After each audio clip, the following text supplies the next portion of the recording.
perselisihan hasil pemilihan umum Bupati dan Wakil Bupati Ponorogo tahun 2024 yang diajukan oleh Dr. Andus Ipong Muhlisoni dan Segero Luhur Kusumo Daru, pasangan calon Bupati dan Wakil Bupati dalam pemilihan Bupati dan Wakil Bupati Ponorogo tahun 2024 dengan nomor urut 1, memberikan kuasa kepada Bambang Wijayanto dan kawan-kawan, selanjutnya disebut sebagai pemohon, terhadap Komisi Pemilihan Umum Kabupaten Ponorogo memberikan kuasa kepada Sigit Nurhadi Nugraha dan kawan-kawan, selanjutnya disebut sebagai pemohon.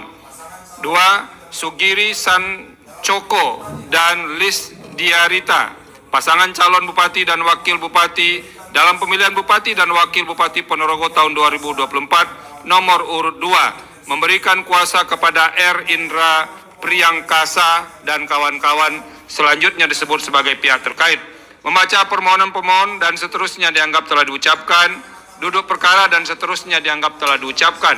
Pertimbangan hukum, kewenangan mahkamah dan tenggang waktu pengajuan permohonan dalam eksepsi dan seterusnya dianggap telah diucapkan. Mahkamah berwenang untuk mengadili permohonan akuo dan permohonan pemohon diajukan masih dalam tenggat waktu. Eksepsi berkenaan dengan kewenangan dan tenggat waktu tidak beralasan menurut hukum. Kedudukan hukum berkenaan dengan eksepsi, permohonan kabur dan seterusnya dianggap diucapkan adalah tidak beralasan menurut hukum. Oleh karena itu, Mahkamah akan mempertimbangkan keterpenuhan pasal 158 Undang-Undang 10 2016 yang berkaitan dengan pokok permohonan. Bahwa berkenaan dengan permohonan akuo, pemohon mendalilkan yang seterusnya dianggap telah diucapkan. 1. Bahwa pemohon mendalilkan mengenai terjadinya mutasi pejabat sebelum penetapan pasangan calon. 2.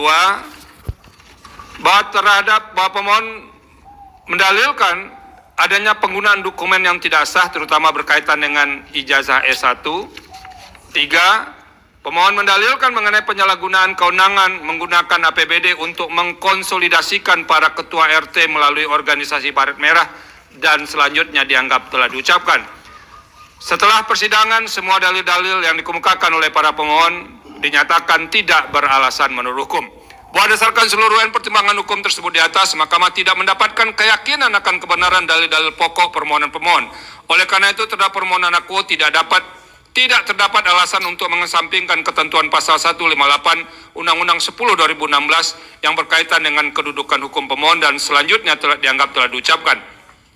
Mahkamah telah meyakini bahwa terhadap tahapan-tahapan pemilihan kepala daerah Kabupaten Ponorogo tahun 2024 telah dilaksanakan sesuai dengan tahapan dan ketentuan serta terkait dengan permasalahan yang telah diselesaikan sesuai dengan ketentuan peraturan perundang-undangan. Terlebih terhadap permohonan akuo, Mahkamah tidak menemukan adanya kondisi atau kejadian khusus. Perbedaan perolehan suara pihak terkait dengan pemohon adalah 46.172 suara atau setara dengan 8,3% atau lebih dari 5.554 suara.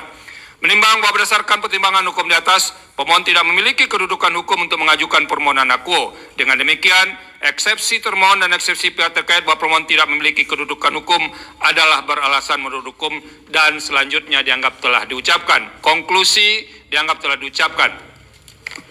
Berdasarkan Undang-Undang Dasar Negara Republik Indonesia tahun 1945 dan seterusnya dianggap diucapkan. Amar putusan mengadili dalam eksepsi 1. Mengabulkan eksepsi termohon dan eksepsi pihak terkait mengenai kedudukan hukum pemohon.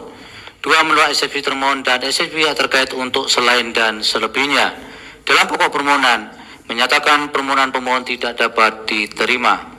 Demikian diputus dalam rapat permusyawaratan hakim oleh 9 hakim konstitusi, yaitu nama-nama hakim dianggap diucapkan pada hari Kamis tanggal 30 bulan Januari tahun 2025 yang diucapkan dalam sidang plenum Mahkamah Konstitusi terbuka untuk umum pada hari Selasa tanggal 4 bulan Februari tahun 2025 selesai diucapkan pukul 9:45 waktu Indonesia Barat oleh 9 hakim konstitusi di atas dengan dibantu oleh Muhammad Reza Winata sebagai panitera pengganti dengan dihadiri oleh para pihak. Dilanjut perkara 40.